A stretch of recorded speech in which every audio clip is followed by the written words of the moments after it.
તાપીના વ્યારામાં હર ઘર તિરંગા અંતર્ગત ભવ્ય તિરંગા યાત્રા યોજાઈ 1000 ફૂટ લાંબો તિરંગો બન્યો આકર્ષણનું કેન્દ્ર। દેશભક્તિના નારાથી ગુંજી ઉઠ્યું હતું વ્યારા। તાપીના વ્યારા ખાતે હર ઘર તિરંગા અભિયાન અંતર્ગત ભવ્ય જિલ્લા કક્ષાની તિરંગા યાત્રાનું આયોજન કરવામાં આવ્યું હતું। યાત્રામાં રાજ્યના મંત્રીશ્રીઓ, અધિકારીઓ, પોલીસ જવાનો અને મોટી સંખ્યામાં નાગરિકો જોડાયા હતા। હાથમાં તિરંગો લઈને લોકો દેશભક્તિના નારા લગાવતા યાત્રામાં ઉત્સાહભેર જોડાયા હતા।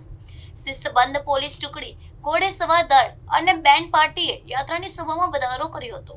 મુખ્ય બજારમાંથી પસાર થયેલી યાત્રાનું નગરજનો ઉત્સાહભેર સ્વાગત કર્યું હતું।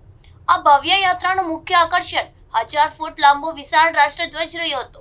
આ પ્રસંગે મહાત્મા ગાંધીજી અને ડોક્ટર બાબા સાહેબ આંબેડકરની પ્રતિમાને પુષ્પાંજલિ અર્પણ કરવામાં આવી હતી।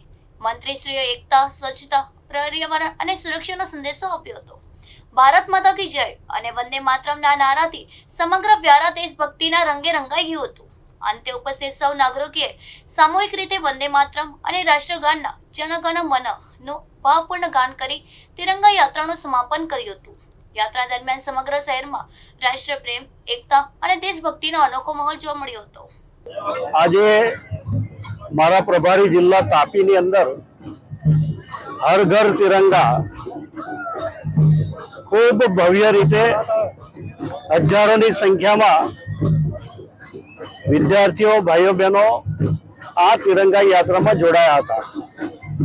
મારી સાથે મંત્રી શ્રી જયરામભાઈ, ધારાસભ્ય શ્રી મોહનભાઈ, અમારા અધ્યક્ષ શ્રી સુરજભાઈ, અમારા જિલ્લા પંચાયતના પ્રમુખ શ્રી, અન્ય આગેવાનો, collector Shri, SP Shri, DDO Shri, તમામ અધિકારીઓ પણ ખૂબ મોટી સંખ્યામાં જોડાઈને આપણા દેશ પ્રત્યેનો જે ભાવ છે, 140 કરોડ જનતા ધરાવતો આ દેશ આજે પણ એક છે।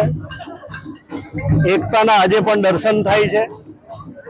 અખંડ ભારતનું સપનું જોનારા આપણા અનેક મહાનુભાવો ની પ્રેરણા લઈને નવી પેઢી પણ એમાંથી ઘણું શીખી રહી છે।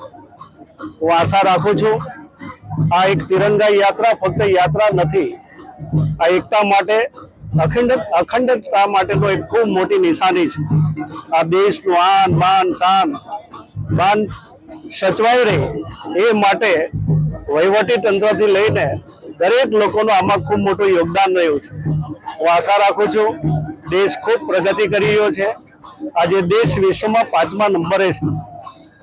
આજે જ્યારે આર્થિક રીતે પણ દેશ આગળ વધી રહ્યો હોય ત્યારે નવી પેઢી એમાંથી ઘણું શીખે, દેશ એક રહે એમના માટે એમનું યોગદાન રહે અને દેશ જેટલો એક બનશે, એકતા બનશે તો દેશ ખૂબ મજબૂત બનશે અને દેશ જેટલો મજબૂત બનશે એટલો જ ફાયદો નવી પેઢીને થવાનો છે।